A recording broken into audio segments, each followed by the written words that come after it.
What is true calm really?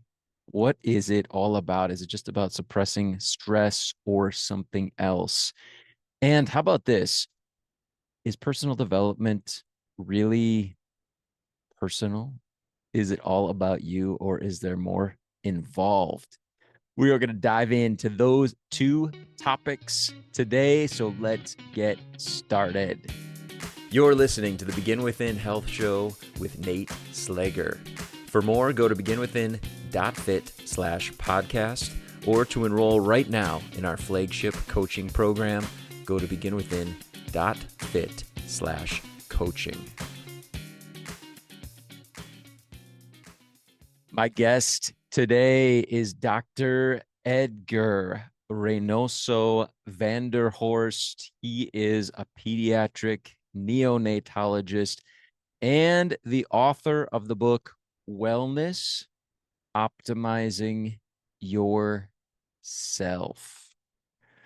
Dr. Vanderhorst is with us today. And as you heard in the teaser before the intro, we're going to talk about calm today. So I want you to listen carefully as he talks about it being about more than just suppressing stress. It's going to be such an important lesson for all of us because we deal with stress, every single one of us, every single day. And I want you to listen for how a pediatric neonatologist deals with stress, the stress that he faces on a daily basis, and how he helps his team to do the same. You are going to benefit from it. And I hope that it's something, what you learn here is something that you can carry forward into the stress that you face, whether it is equivalent, greater than Dr. Vanderhorst, or for most of us, probably less, right? We're not dealing with the same type of complex life and death issues that he is on a regular basis. So, can we tap in to learn about his methods to deal with stress and use them in our lives in order to have more freedom and have a sense of true calm more often? I'm going to let him do the answering of that question as we listen to his experiences. We're also going to talk about personal development, which you know I am huge on. That's what I believe health and fitness is really all about. It's the journey toward becoming the best version of yourself, the best version you possibly can be. So we're going to dig into that, and we're going to answer this question. Is it really personal? Personal development. Is it really personal? Listen for that. And then finally, we're going to talk about the placebo effect and how we can apply the lessons we learned from it to our morning routine, which is going to be a big takeaway for you and me as we move forward from this conversation. Here's my interview with Dr. Edgar Vanderhorst. I'm a pediatric neonatologist fellow, meaning I work in the NICU, neonatal intensive care unit. I take care of the premature baby, meaning when you have a baby that comes really premature, I'm the one who makes sure, like, I mimic the womb, meaning like I make sure that I grow all the organs to make sure that I can give the baby to the parents. In Wow. my day-to-day life, I realized that I'm not only treating children. I realized that I'm impacting family because most of the time my patient they don't talk to me. I talk it's with the parents. But Mhm. deep down I had to understand the physiology. I had to understand how every organ works because that's the only thing that I can see. Like I Right. only see like respiratory rate, heart rate, blood pressure, how the organ's supposed to do, like how the lungs supposed to work, how the brain's supposed to develop, how the heart's supposed to pump. So for me, it's I like really much because I like to understand how our body work. And Mhm. in my field, I really had to nail it because that's the only thing that I had to understand in order to strive and to make sure that I can grow this little tiny human. Yeah. Wow. I guess my first thought is the difference between the baby and the adult is that you're dealing with fresh organs that haven't been affected by so much of the world, unhealthy habits and things like that. So you're really dealing with the organs in their natural natural, fresh state, right? Well, when you that's true, but when you say natural fresh state, I can say they haven't even been developed yet. I Okay. take it from scratch. It's meaning like it's just a simple tiny thing that I need to grow to be new and fresh. And then Yeah, when it's newly fresh, I can give it to the parents so they can start the I journey. understand. Okay, got it. So, could I ask, like, what are the ages? Like, how young are some of the patients that you care for? Of course, yeah. To be honest, for us, we call in order to be viable, we take like 22 weeks and 25, like 22 to 23 weeks. I can say that in months, it's about like 5.5 months, six Okay, months. okay, Because less than that, it's not viable because the lungs have not developed yet. So it will be really hard, like to have gases chain, meaning like to give oxygen's requirements, to give nutrition. It will be really hard because not all the organs are developed. When you go to your prenatal checkup, you can hear the heartbeat, but that doesn't mean that all the other organs are developed. The heartbeat is just tell you that the baby have a heart and have like the blood vessel when they get all the nutrition. But at the same time, they need times to develop like the intestine, to develop the lungs, the brain, even open the eyes. Because like a 20 weeker, when this baby born, you can see the eyelid, it's already closed. You cannot even open it. okay. So it's like different things that you had to take in consideration. And for us, we had to think about in this week, the baby probably developed the brain. This week, the baby already closed part of the lungs. In this week, the baby already had those certain organs that are already developed. And also, I had to know like the weight, estimate fetal weight, meaning like, okay, this is gonna be a 22 weeker, but can you tell me the weight because it's really too small? That's probably meaning even though that it's a 24 weeker, it's meaning that probably the baby have not developed nothing yet. And at the same time, something that I really need to understand, I try to make sure and give all my best to survive this patient, to give all the things that they need. But at the same time, we can say the long run of the complication that they can have.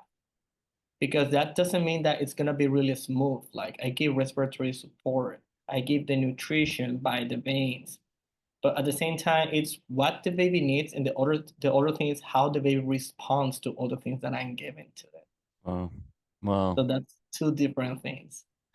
I can't imagine. I'm trying to imagine. I mean, I help people work out and eat healthy, you know. I just can't imagine the the pressure that you and your team must feel taking care of such a fragile patient and fragile patients. I'm sure you have more than one at a time. So um it must be an incredibly stressful career.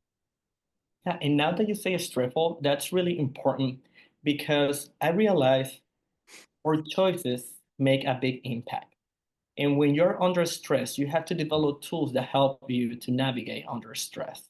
Yeah, That's why when we say that we're running code, it's meaning when I got this baby, the baby's not breathing, everyone's watching at you, and you have like entire team, and you right. have to be really calm down to tell the team, okay, you should connect the leads, you should prepare for intubation, you can give me the Edgar the time. So at that particular moment, that's why I developed in my book what we call it's a tool for it's type of meditation, but it's time to calm down your heart rate Mhm. because there was a phrase that I love it. It's by Victor Frank that say, between a stimulus and response, there is a space. That's a space your superpower to choose your response. You don't have to Mm, react to any stimuli. okay. But how can you be like calm? How can you understand that part? I need to give you tools for that. That's why with my expertise in physiology, I understand how can we do it. Meaning, sample. When we are in a stress, when we are calm, we can see reality as it is rather than our thoughts and external things tell us. We are not our thoughts and we are not what we see. We are the awareness of that. But Mm. how can I be tuned to that? I normally, when I'm under stress, I name it the Vanderhorst technique. You inhale for 4 seconds, you hold it for 2 seconds, and you're gonna exhale slowly for 6 seconds and hold again for 2 seconds, and you're gonna repeat it 5 cycles. That helps Okay. you to decrease your heart rate and you're calm. So when you're calm, even though that we can say the environment is in chaos, you can see the reality as it is, and you Mhm. can take control, you can do choices, you can do the task. And that's the thing, because in a world that is in constant change, I cannot tell you like, oh, just calm down. No, I need to give you tools to understand that part and also to change your perspective. Because one part is to be calm, but the other part is, are you going to respond in the way that it's beneficial, better for your surrounding, for yourself? So that's why it's called like you need to, I call meditation, but it's a practice to calm down your heart rate. And then I Mhm. talk about mindset, because mindset, it's the way that you're gonna face every situation in your life. And the mindset comes from your thoughts. But how can I say, how can you change your thoughts or the things or your self-talk that you have with yourself that help you Mhm. to take the things that you really want in order to choose the response that you want with yourself? There is something important I strongly recommend to everyone. When you read one positive quote a day every morning, or you can see in the afternoon at night, it helps you to remember the perspective that you want in life. Let me give you an Mm. example of science. I don't know if have you heard about the placebo effect? Oh, absolutely. Yeah. Yeah. It's literally the proof that people can heal and create things solely in belief and expectation. Okay. Mhm. However, with this part, I don't want that people they told placebo effect with medication. That's other things. Let me get down to what I think. So placebo effect, it's just belief and expectations. When you understand, when you repeat like positive quotes in your mind, you recycle that part. So when you're calm, you might have different thoughts. Let's put this an example. You have a pool with different balls. You have blue balls and red balls. And I'm gonna tell you, just focus on the blue balls. And you're gonna ask me what I'm gonna do with the red ones. Mm. Just leave it there. You don't have to do anything. That's how the minds work. You have a lot of thoughts, can be good or bad. You don't have to relate with that. You just have to take the one that you really need. Mm. But sometimes when you're under stress and chaos, it's hard. So that's why you need tools that help you to remind the things that you really need and want in order to be beneficial for yourself. Okay. Because when you're more tuned with yourself, like when you're calm and when you understand yourself, you take more actions and you respond in a way that it's more authentic for yourself. Wow. Wow. That's much more than I thought we would dig into today. And yet, I mean, you're living proof that those types of mindsets and techniques help help you get through a very stressful day to day. And I have no doubt would apply to, stress and anxious situations that someone who's not trying to help an infant grow is going through. You mentioned your book. Could you talk a little bit about that? Because I know there's no infants reading your book. Who's your book for?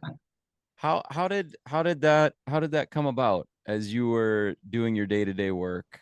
Um, that and I, we'll mention the book title here, Wellness Optimizing Yourself, and there'll be a link in the episode notes to get that. How did that book come about? Yeah, excellent. Well, first I became a pediatrician, and in the pediatrician you have a lot of patients that goes to your clinic, and then I became a neonatologist. But in my experience as a pediatrician, when I have parents that come to my clinic, I realized that I'm impacting family. How?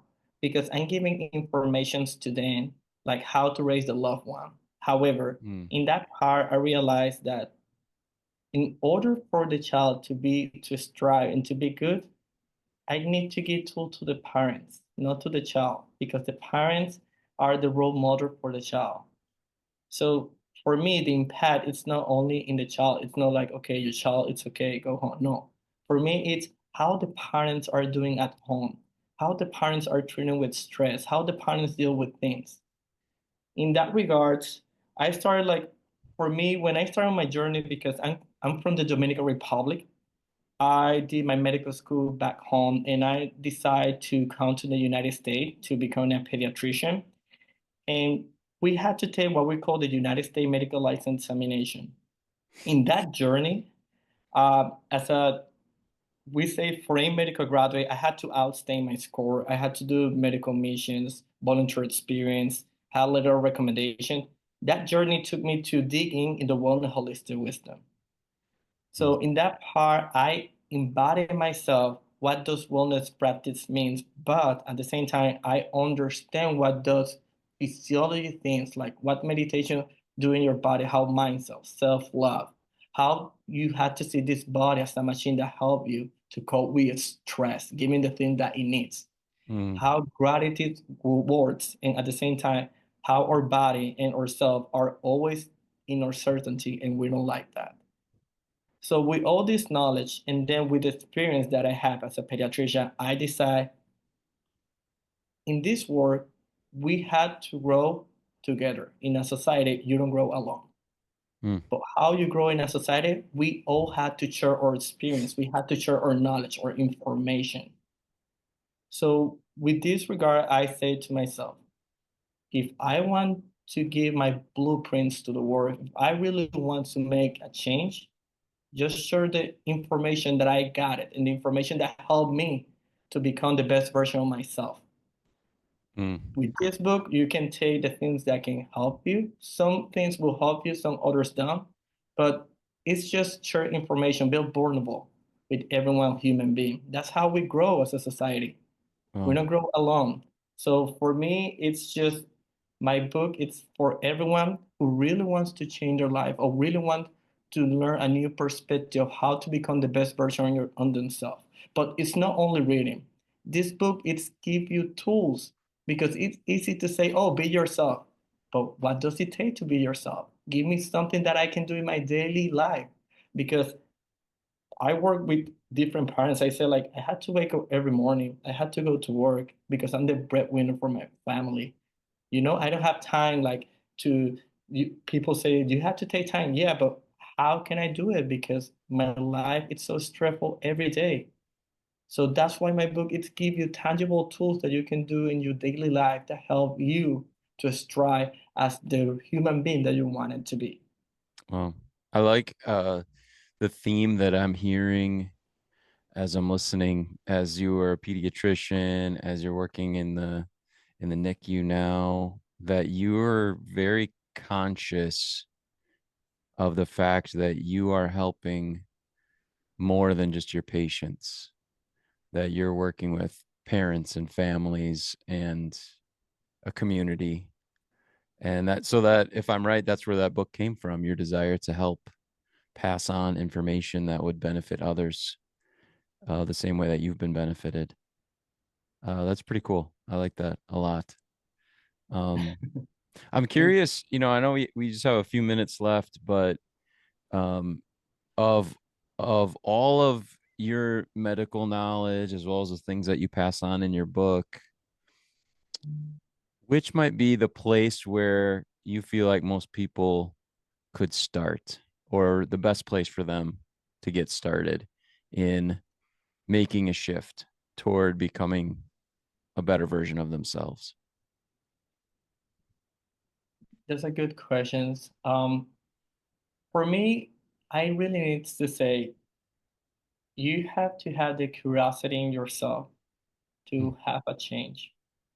Even though that I can give you the tools, I can give you the information in a condensing way, like in an easy way. Some people will get the information but won't change. It's their own responsibility. So for me, that people need to start will be just have the curiosity to Mm, see what's other people have in perspective. How can I learn from them? well, That's the first thing that I can tell you. Just have the curiosity to learn more because well, this is a life experience and you will never end learning.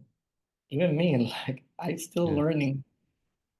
Well, that is not what I expected, but as you said it, I was like, that is it. I do think that that's a huge first step is having the curiosity to explore, to accept something different. And I think along, I guess for me, as I hear curiosity, I also feel like there's some, maybe the word is humility, where it's just like, I want to learn, I want to change, I want to become better. I know that I can't do that myself. I have to go find some help. I have to find some more information. I have to find an expert. I have to find the book. I need the answers. And I love your approach of in my book, it's, this helped me. It might not all help you, but it's going to help you get started in the right direction anyway. Um, that's great. I'm taking away a lot deeper things from our conversation than I expected, Dr. Vanderhorst. Thank you so much.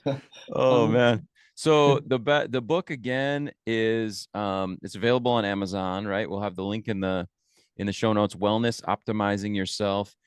Is there any other ways that someone who's listening could connect with you and follow your work, or is the book yeah, the best place honestly. to go? Besides Amazon, I'm on Instagram. You can Okay. find me as Edgar Reynoso Vanderhorst too. And LinkedIn too, if they want to see it. Okay. That's all my social platforms so far that they can find me. And honestly, my honestly advice is that we are here, like our strength is in the togetherness. Mhm. We can all bring our uniqueness or essence to this world. That's what this world needs. Even though that we don't think that we have something unique, just your life experience. Like I always say, we always want to compare ourselves with anyone, but since you were born till now, no one had the same experience as you. And if you want to be fair enough, you can never compare yourself with no one because you're the only one who know your own advantage and disadvantage. And but at the same time, nobody give you like a paper or a script how to be yourself. You're learning in that life experience. And that role to be yourself was only given to you. A lot of Mm. people would like to tell you what you should do, what you shouldn't do, but at the end, it's your own choices, your responsibility. So Mm. that's why you need the tools to help and get the best of it. Wow. Just be yourself and bring that. Yeah, I think that's powerful words from a health expert, someone who's learned as much as you and had the experiences you've had. I think that's an interesting statement on whole health. So thank you. Thanks so much, Dr. Vanderhorst, for being here on the Begin Within Health show. Thank you, Nate, for this invitation. And I really love your work. Keep doing because you are sharing knowledge for everyone. You also want to change and impact people in a different way by providing information that they need. So I really appreciate that. There it is. I am so grateful for Dr. Vanderhorst being here with us. And one way that you can show your gratitude is by following up. Check out his book, Wellness Optimizing Yourself. That is a scientific perspective from a pediatric neonatologist. It is available for you on Amazon. And if I'm looking at this right now, Kindle on the Kindle Unlimited, you can you can get it. So if you're a Kindle customer like we are at our house, you know how cool it is when you see a book that you really want to read is on Unlimited. You can check it out and get access to it for free. So hop over there to Amazon and check out his book, Optimizing Yourself, or rather, Wellness Optimizing Yourself. Dr. Edgar Reynoso Vanderhorst. Check it out. Now, on with the big lessons. Calm. We talked about calm. And we got an interesting definition from an expert on dealing with very stressful situations. I don't know about you, but I cannot imagine being in his shoes for a day, for an hour, much less a day, or even just a few minutes of his most stressful um, episodes in a day. Can you imagine? But what I think we can really take from him, learn from him, is that even as he's dealing with those very difficult situations, very challenging situations, emotion filled moments, he's able to stay calm, or rather to find a sense of calm. How does he do it? By appreciating that calm isn't just about, fighting stress, just beating it away. I mean, like, I'm not stressed, I'm fine. But it is about creating space between whatever it is, the trigger, the stimulus, the moment, the wild moment that we're in, creating space between that and our response. How can we do it? Well, like you talked about, just breathing, just using our breath, controlling that to control our response. If he can do that in the NICU, dealing with what he deals with on a daily basis, he's someone who makes life and death decisions, has to deal with life and death matters with infants. If he has found a way to pursue calm, then I have a feeling you and I can use some of those same tools to help us. Don't you think? I think absolutely. So that's such a valuable lesson, isn't it? And then we also talked about personal growth, right? Or rather, personal development. Is it really personal? Well, the answer we got today is no.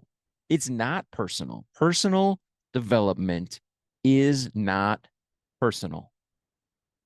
And I think it's valuable to look at it that way and realize that it's about being connected to others. True personal development is going to result in us developing stronger connections with others and realizing that our development impacts others.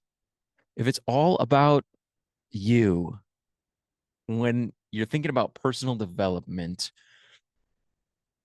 I think we lose a little bit, or rather a lot of the accountability, which is a lot of the power to keep us moving forward if we think about it just in terms of ourselves, and rather realize that when we develop, when we become better, when we grow as individuals, we are impacting the people we care about most. We are impacting our family, we're impacting our friends, we're impacting our social circle. And if they're impacted, they're impacting still others, their family, their friends, their social circle. And now it's multiple degrees away from us, people that we don't even know that we might be impacting by our development. That's pretty exciting. And when we view it through that lens, we get some positive pressure, don't we? To grow, to develop. Those people around us are to some extent depending on us. And of course, we're depending on them to keep on growing, to keep on developing. So take the personal out of personal development and continue to move forward, realizing the huge ripple effect that exists when you take positive steps to become a better version of yourself. Isn't that powerful? That's awesome. And that's why we're here. That's why we're here talking about health. We're talking about fitness because we're trying to improve. We're trying to improve the people that we are from the inside out. And as we do that, we are going to make a massive difference to others.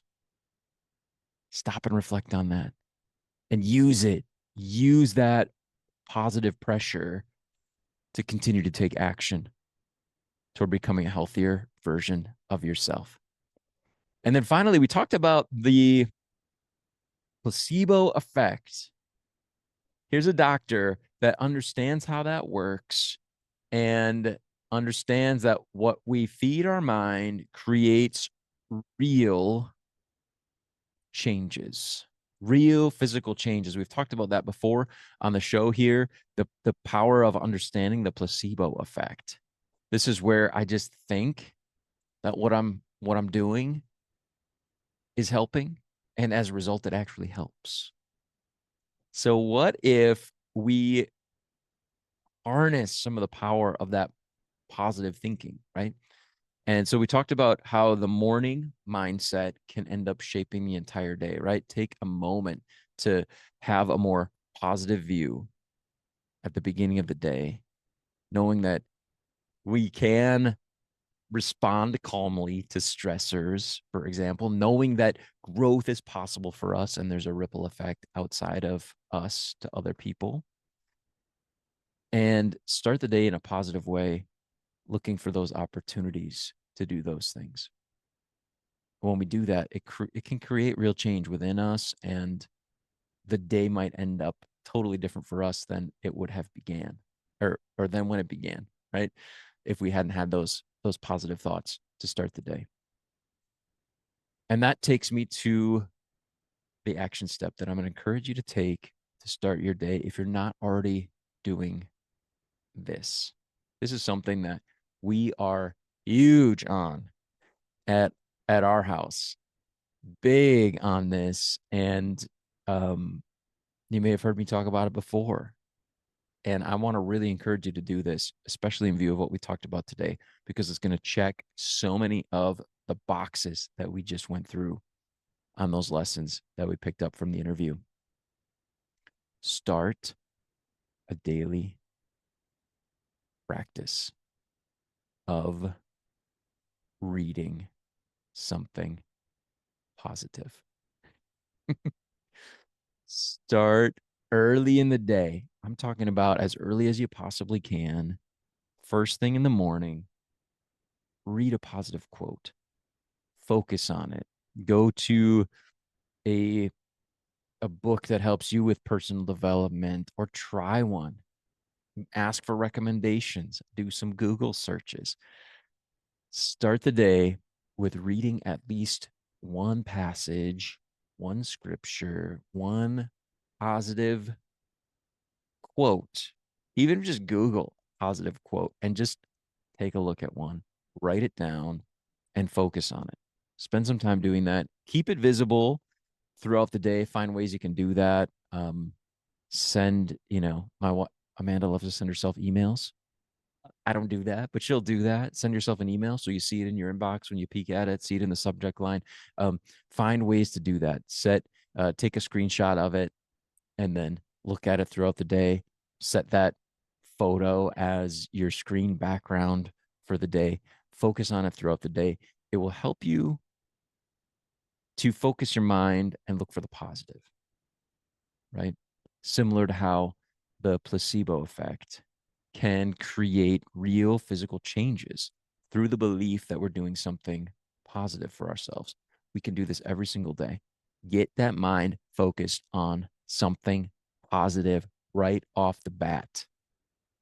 Huge. And so we're talking about improving our health by improving our mindset, right? So powerful. And we are here talking about this because we had a doctor encourage it. Isn't that beautiful? Maybe there should be more of that, right? In healthcare, a doctor prescribing, hey, I want you to focus on something positive to start the day. That's the prescription here. And see what happens. Well, we got it, didn't we? We got that prescription from an expert today. So, will you do it? Will you give it a try? I'm curious to know how it goes for you. I'd love to know what quotes or what positive thoughts benefit you most. Feel free to share with me at Nate Slager on social media. Take a screenshot of it, upload it to your stories, tag me so that I can celebrate you. And if you would be so kind, share this episode with someone that you care about. That would mean so much to me. Thanks so much for being here with me on the Begin Within Health show. I will talk with you again very soon. Until then, keep taking good care of yourself.